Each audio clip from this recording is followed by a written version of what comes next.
Okay. InsyaAllah kita mungkin tunggu beberapa saat lagi lah kot. Sementara ni kita menunggu penonton lah. Okay.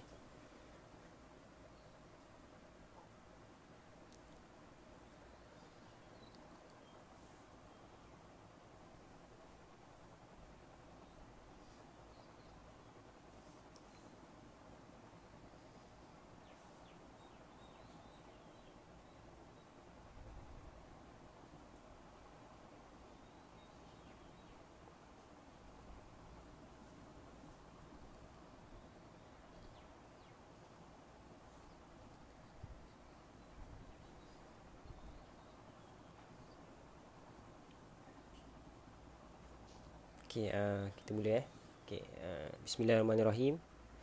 Assalamualaikum warahmatullahi wabarakatuh. InsyaAllah pagi ni saya akan bercerita sikit pasal kita membuat pembelajaran di rumah, yang mana kita tahu sekarang adalah waktu PKP dan bulan puasa pula tu. Dan kita tahulah bahawa bila bulan puasa ni masa kita ni sebenarnya lebih sebenarnya kan, sebab kita dah tak makan tengah hari. So kita ada waktu masa senggang kan. Kalau waktu-waktu lain, hari-hari lain, even though PKP, mungkin kita akan bekerja seperti biasalah. Kita ada waktu untuk sarapan, makan tengah hari, minum petang kadang-kadang kan. Tapi bila waktu PKP ni, di bulan puasa, kita ada lebih masa, yang mana kalau kita tak ambil manfaat daripada masa ni, kita akan susah nak jumpa lagi lah perkara-perkara macam ni lah kan. Jadi insyaAllah lah hari ni saya akan bercerita sikit pasal apa yang kita boleh buat sepanjang PKP ni. Bagaimana kita nak belajar kan. Sebabnya kalau tak, kita akan banyak buang masa dan kita akan kadang rasa stres, tak tahu nak buat apa. Hakikatnya sebenarnya banyak benda yang kita boleh buat sebenarnya kan, tapi kadang tu kita tak terfikir untuk buat benda tu. Jadi satu kerugian lah kan kalau kita biarkan benda tu berlalu macam tu saja kan.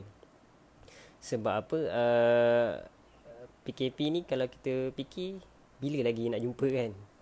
Dan hakikatnya PKP juga adalah satu nikmat Allah. Satu nikmat. Kita kena berfikir bahawa ini juga adalah nikmat daripada Allah kan. Walaupun dalam keadaan macam ni, ini juga adalah nikmat daripada Allah.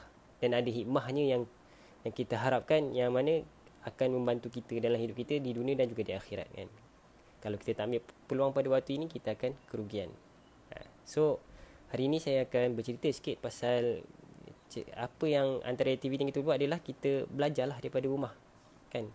Kalau kita contoh kalau kita biasa tengok aktiviti rutin kita, kalau yang bekerja tu dia akan akan on laptop apa semua, buat kerja-kerja sikit. Lepas tu mungkin berehat kejap, lepas tu ni je. Lepas tu bila petang habis kerja, okey, duduk relax, tunggu nak maghrib, nak buka puasa. Lepas tu sembahyang maghrib, isyak, tarawih. Lepas tarawih tadarus sikit. Lepas tadarus tu nak buat apa? Nak tidur pun kadang-kadang kita tak mengantuk lagi kan. Kadang kita tak mengantuk. So apa lalas kita buat apa? Kita buat tengok TV lah kan. Tengok TV, tengok movie. So sangat membuang masa lah kan. Padahal kita boleh buat benda yang lain lah di waktu itu kan. Jadi antara benda yang kita buat adalah kita belajar kan. Kita belajar. Dan sekarang alhamdulillah PKP berlaku di zaman ini, di zaman tahun 2020.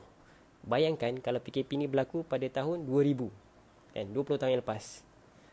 Dengan internetnya, dengan komputernya, dengan telefonnya.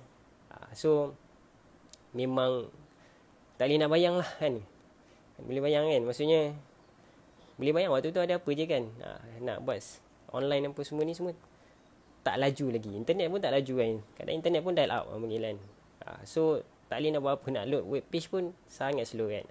Jadi alhamdulillah PKP Allah tetapkan berlaku pada tahun ini kan. Yang mana kita tahu fasiliti kita sekarang dengan handsetnya, dengan laptopnya, dengan internetnya lebih baik lah kan. Jauh lebih baik dan lebih memudahkan hidup kita. Alhamdulillah. Okay, sebelum kita bermula contohlah kita nak belajar satu subjek ni. Contoh apa? Contoh kita nak belajar bahasa Arab kan. Kita dah lama tinggi nak belajar bahasa Arab kan. Saya sendiri pun dah lama tinggi nak belajar bahasa Arab. Tapi nak pergi ke kelas bahasa Arab tu nak daftar, nak bayar, nak peruntukkan ni, rasa macam ada benda lain nak dibuat kan. Tapi PKP ni semua ada rumah kan. So nak pergi kelas bahasa Arab macam mana? Sebenarnya semua ni ada di online lah kan. Available online. Yang mana kita nak tak nak je kan. Dan bukan saja bahasa Arab, apa-apa semua jenis semua ada kan. Kita nak belajar software, kita nak belajar elektromagnetik pun ada kan. Pun ada benda ni semualah. Dan belajar ni bukan hanya untuk student kan. Jangan ingat ni untuk student je lah kan. Student IPT ke, student sekolah ke, tak. Ni sebenarnya untuk semua orang kan. Orang dewasa, orang yang dah berkahwin, yang anak 5-6 pun boleh kan. Boleh ambil peluang ni untuk belajar kan. Kalau tak, kita akan rugilah kan. Okay, baik. Sebelum kita belajar, kita kena sediakan diri kita untuk belajar kan. Sebab nak belajar ni adalah satu jihad sebenarnya kan. Dan dia bukan benda yang boleh kadang-kadang tu rasa seronok tapi kebanyakan masa kita akan rasa letih bila belajar ni. Otak akan rasa macam penat je nak tumpukan perhatian. So kita sebelum start belajar, kita kena readykan diri kita supaya kita sedia untuk terima ilmu, dan ilmu tu lebih mudah masuk dan kita lebih mudah ingat benda tu kan. So antara benda yang kita kena buat adalah kita kena cari tempat di mana kita nak belajar. Itu nombor 1 kan? Dekat mana. Dan yang paling penting sekali, jauhkan daripada tempat yang senang kita nak tidur ataupun di ruang tamu. Yang mana kita tahu di ruang tamu ni ada TV dan benda tu akan bising, akan mengacau kita kan. Dan tambah orang yang dah berkahwin ni ada anak apa semua, dia mesti akan kacau kita kan. So kita nak fokus tu tak boleh lah kan. So kita kena cari tempat yang sesuai untuk kita belajar. Kita boleh lah ambil contoh di bilik kita ada meja kan, meja. Dan kita boleh gunakan meja tu untuk kita set up lah tempat-tempat kita. Letak laptop ke, kalau ada monitor ekstra, kita letak monitor kan. Sebab kadang monitor ekstra ni dia membantu. Contoh kita nak tengok dua benda kan. Kita tengok tutorial kan, kita nak buat, kita nak ikut. Tapi pada masa yang sama kita nak tengok apa yang dia buat. So kalau satu skrin je kita susah kan. Dan kalau kita, itu kalau ada lah kan. Kalau tak ada tak apa, kita still boleh ni lah, cuma lambat sikit lah kan. So yang pertama yang penting adalah kita cari tempat untuk kita belajar, tempat yang selesa kan. Okay. Kemudian yang kedua adalah kita bila belajar tu, kita cari bahan yang mudah untuk kita ikut. Dan kalau kita ikut kan, dalam online ni ada banyak bahan yang kita boleh buat. Ada yang dalam bentuk nota kan, tulisan, ada yang dalam bentuk audio, ada yang bentuk video. So carilah bahan yang mudah untuk kita kan. Tak semua orang sama lah kan. Dia tak boleh cakap semua benda orang senang video. Tak juga. Kadang dia bila video ni dia tak boleh nak fokus, dia tak boleh nak tangkap kan. Dia macam dia mudah hanyut. Macam tu. Dia lebih suka nota, baca dan follow kan. Tapi ada orang nota ni tak boleh kan. Nota ni tak boleh. Dia macam bila baca tu dia susah nak faham apa benda yang cuba diterangkan kan. Terutamanya bila benda tu melibatkan contoh software kan. Kena follow step ni, tak nampak kan. So kita cari bahan sesuai. Kita study sikit, ambil masa sikit, kita search bahan apa yang sesuai kan, untuk kita kan. Contohlah macam saya cakap tadi, contoh belajar bahasa Arab. Ada certain belajar bahasa Arab tu dia bagi nota panjang, dia bagi nota apa semua ni. Ada yang kelas video kan, orang mengajar. So bila video orang mengajar ni, ada yang boleh dan ada yang tak boleh lah kan. Tengok pada kita. Kita ambil masa untuk search benda yang kita boleh follow Okay. Kemudian yang ketiga adalah bila kita belajar ni, kita kena buat nota. Terutamanya bila belajar di rumah kan.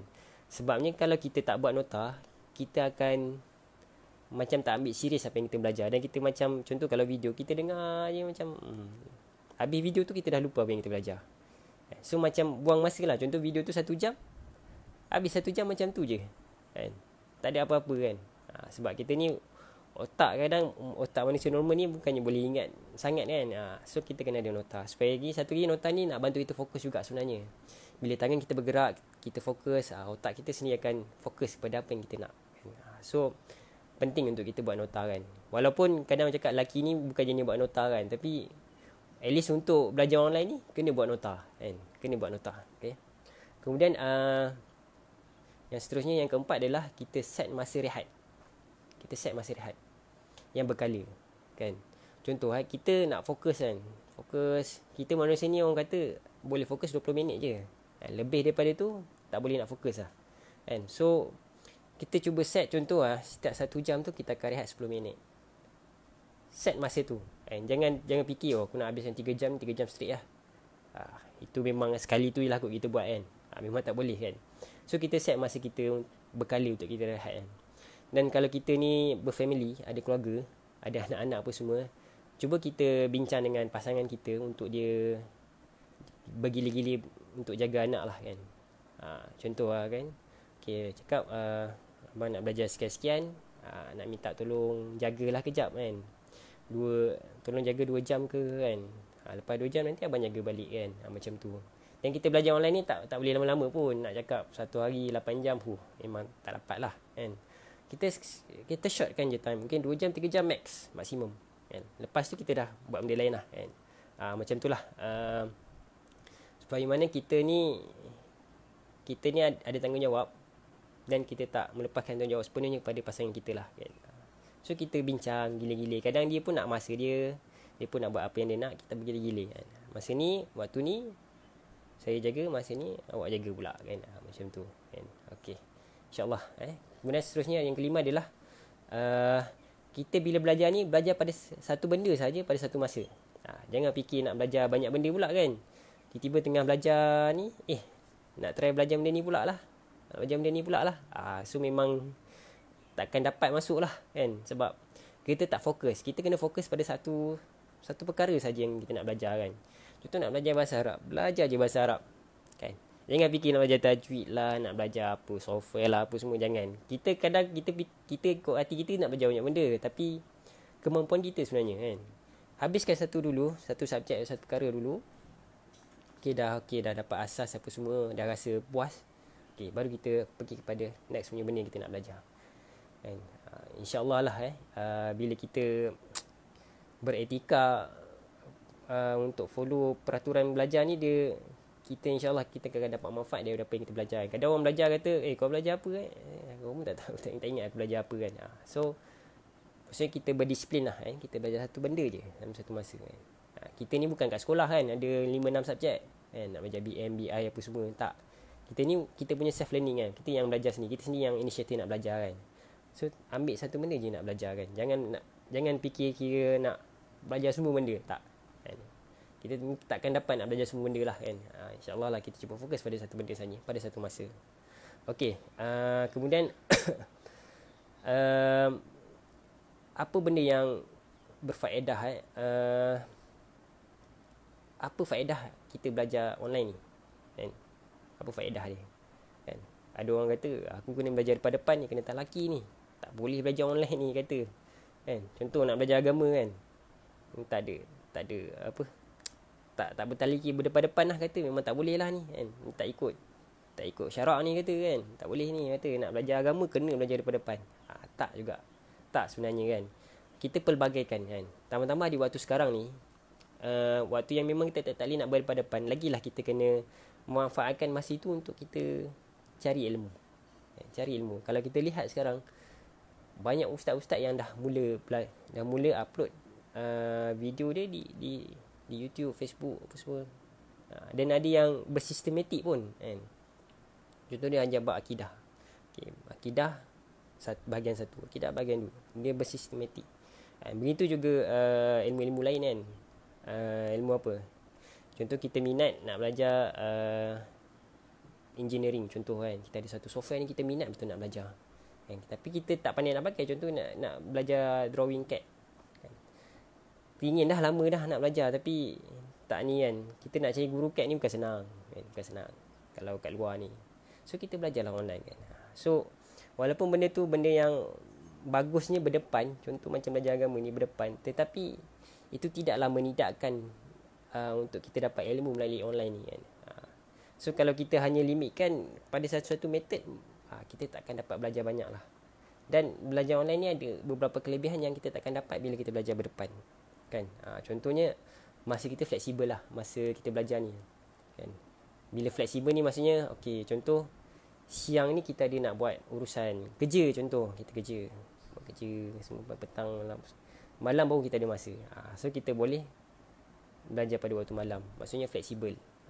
So ini kelebihan dia yang pertama lah, yang paling besar lah kan. Contoh lah kan, 3-4 pagi kan, malam pun tak boleh kan. Malam pun nak main dengan anak-anak kan. Anak-anak pun daripada siang dia tak bersama kita. Malam pun kita pun bagi hak pada dia kan. Dia nak bersama kita kan, dia nak main dengan kita.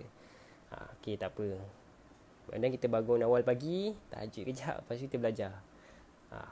Itu satu benda yang bagus pasal belajar online ni, dia fleksibel. Dia tak macam belajar kelas ni, dia ada waktu dia kan. Waktu sekian-sekian pun dia sekian-sekian. Kalau kita terlepas lah kan. Belajar online ni tak. Bahan tu sentiasa ada dekat situ kan. Kemudian yang kedua adalah kaedah pembelajaran ni adalah dia ikut payang kita kan. Contohlah ada orang dia laju, ada orang dia slow kan. Kalau kita tengok, kita ingat waktu sekolah dulu, ada sekolah dia kelaskan pelajar mengikut pencapaian dia kan.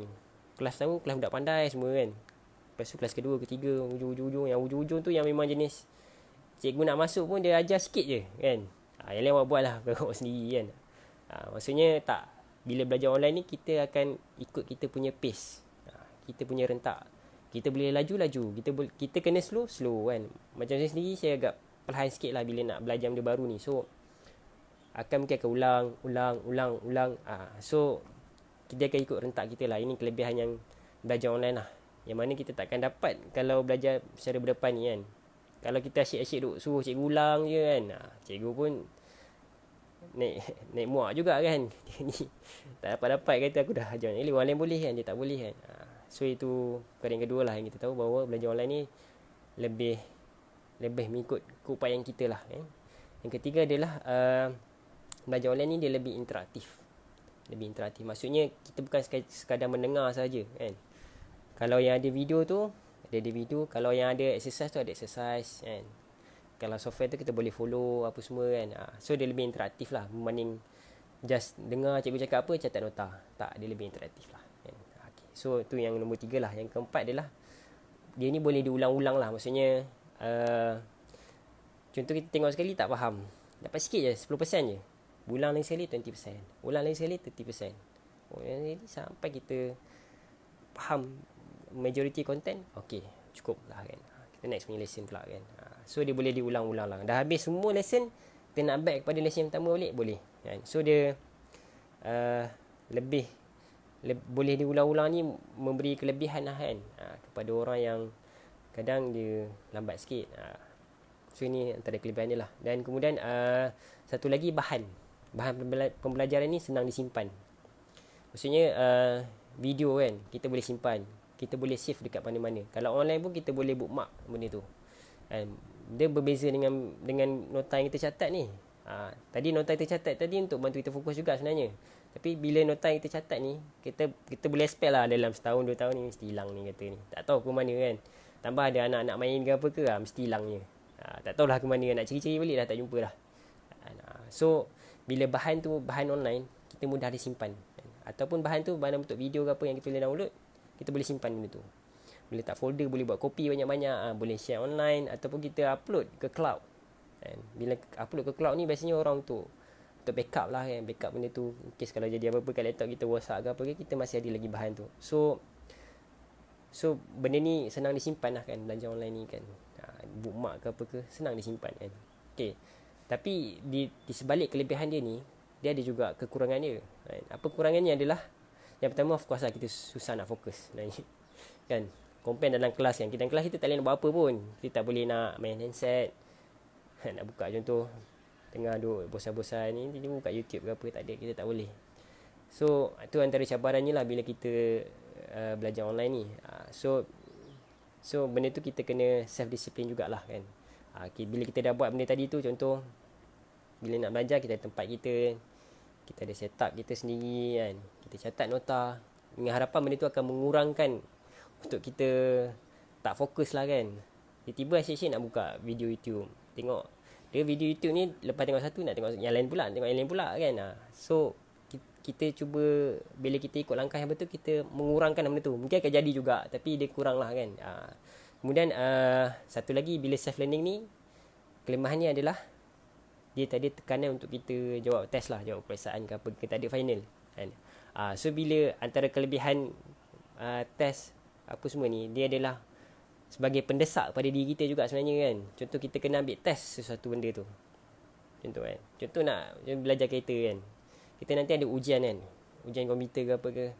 Nak tak nak terpaksa juga baca buku dia tu. Buku undang-undang dia tu. Walaupun kita tak berapa suka nak baca, tapi terpaksa juga baca kan. So bila kita ada sesuatu pendesak ni, kita akan lebih nak tak nak kena buat juga. Tapi bila self learning ni, dia self motivation lah. Self motivation ni ada orang dia kuat self motivation, tapi kebanyakan orangnya dia susah nak carilah self motivation ni. Tapi kita nak tak nak kita kena cubalah. Kita cuba di sebalik kekurangan ni lah, insyaAllah. Okay. Kemudian mungkin saya akan bagi contoh sikit platform-platform yang kita boleh guna untuk belajar lah kan. Dan benda ni tak terhad lah kepada sesuatu bagian ilmu lah kan. Kata nak ilmu dunia, akhirat apa semua, tak. Kita banyak ruang lah kan. Contohnya ada satu website ni nama dia Udemy. Udemy. Dia yang saya akan sebut ni semuanya free. Semuanya free. Tapi ada juga contoh macam Udemy ni. Banyak yang free tapi ada juga yang berbayar lah. Tapi kita boleh tengok yang free lah. Yang free tu pun dah bagus sebenarnya kan. Contoh Udemy. Udemy.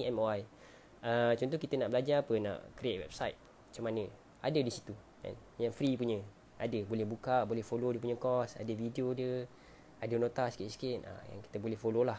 Kemudian kita boleh juga Coursera. Coursera ni adalah satu platform yang sama je macam Udemy. Dia ada free dan ada yang bayar kan. Cara ejaan dia kalau kita nak search Coursera. Coursera nama dia. Dia pun macam Udemy juga kan. Tapi dia ada konten-konten yang lebih kurang sama. Tapi in case kalau kita berminat dengan cara Coursera ni, kita boleh try Coursera. Kita boleh explore, kita boleh klik tengok macam mana. Okay, yang ketiga adalah Lynda. Lynda. Lynda. Lynda ni pun dia related to LinkedIn sebenarnya kan.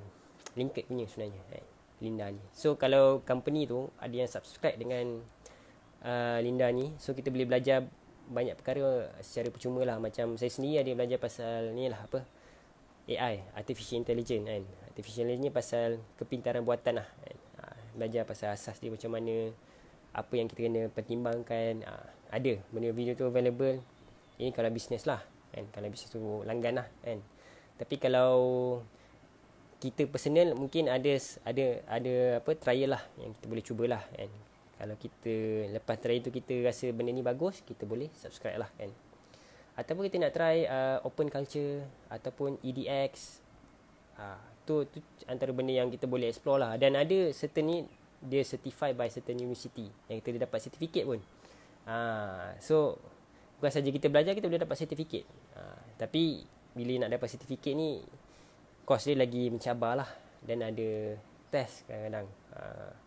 So kita kena ni lah, kena lebih mujahadah lah orang kata Tapi kita kena ingat, fokus kita bila kita nak belajar self learning ni, jangan fikir nak kejar sertifikat. Kita fikir kita nak tambah ilmu pada diri kita kan, supaya lebih bermanfaat pada diri kita kan.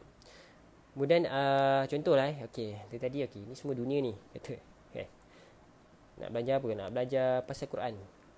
Contoh dekat YouTube YouTube banyak sangat konten-konten yang mengajar kita pasal Quran kan. Contoh Free Quran Education, channel Free Quran Education.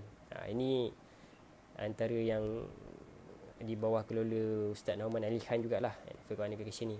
So di situ dia ada tafsir, dia ajar tafsir yang berilustrasi lah, yang mana kita tengok dia sebenarnya bagus juga sebenarnya bila kita tengok benda yang berilustrasi ni, contoh bab tafsir ni kan, supaya kita lebih mudah faham dan lebih masuk ke jiwa kan, apa yang nak disampaikan kan. Kadang kita tengok bila orang terang dengan perkataan ni nampak macam plain je, simple je, tapi bila dia terangkan secara ilustrasi apa semua, kita nampak ada masuk mendalam sebenarnya kan. Dia bukan benda yang main-main lah kan. So kita boleh try lah, contoh kalau kita nak belajar tafsir, Free Quran Education kat channel tu, dan tengok kat playlist, adalah playlist pasal tafsir lah.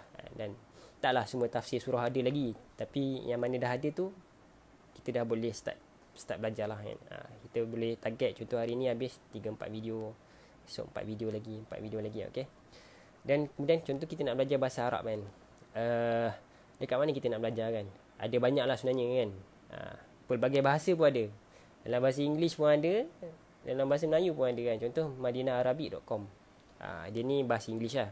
kan. So kita boleh buka website ni dan kita boleh follow content dia lah, course dia complete lah kan, daripada beginner apa semua.